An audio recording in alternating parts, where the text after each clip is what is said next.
It has put us just through hell. There's just no other way to say it. The only thing really unusual about what happened in Flint is that the agencies responsible got caught.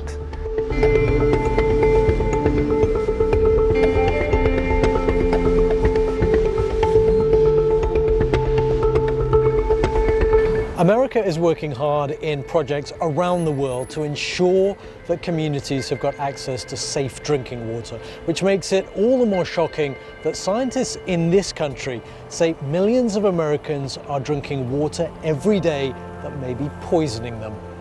They say that what happened in Flint in Michigan may just be the tip of a massive iceberg.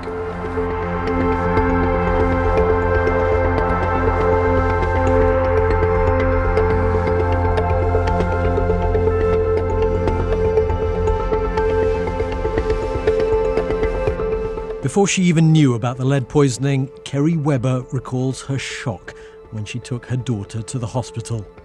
They showed me parts of her scan that you could see the bone like in her wrist, and there was literally a line that was not calcified bone, and it was lead, and they were everywhere. It's thought that high lead levels caused a spike in Legionnaire's disease, infertility, miscarriages, growth abnormalities in unborn children, and behavioural problems, among many other serious effects. It started when the town wanted to save money, so it stopped taking water from the system in neighbouring Detroit and switched to water from the Flint River, which was so contaminated it reacted with the lead in the city's water pipes. Flint has now switched back its water supply and is finally replacing lead pipes. But people in this town are scarred by what happened. I don't think it's safe because the piping is contaminated.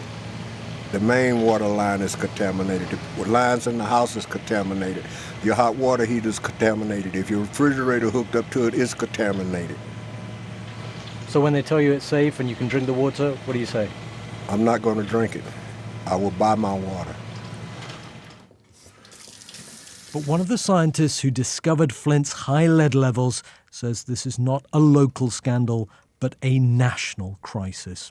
It actually elevated the blood lead of children. In most cities where this kind of crime, and I believe it's a crime, is occurring, no one looks at the blood lead of children to see if there's a problem. So this may very well be happening in other parts, or you would know. I can guarantee you this is happening in other parts of the country, other cities. In fact, water's been found to contain even more poisonous lead levels than in Flint in dozens of towns around the country.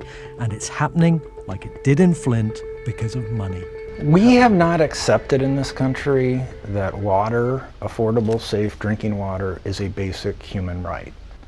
And if you can't afford to get clean, safe water, that's just your tough luck. Hey, Judy, I'm Mark. So good to see you. I have to conclude it's a culture of corruption at many of our government agencies, starting with the US EPA and extending down to the environmental policemen that are at the state level. I pushed the button with the false assurance that the city's water, was meeting those standards, and this is now, 4 years ago, and I've learned a lot since then. How many waters? We give you up to 5. So we needed to do more. I needed to do more at the local level to bring in independent expertise, people who didn't have an adherence to these old standards. And families have toxic water most in communities where so many don't have a voice. Flint is poor, very poor. We didn't matter. And it destroyed every Flint resident. To hear that, you're looking at your kid go through this, or your spouse, or 100,000 people, and knowing that none of them mattered enough. Yeah, that's really hard to take.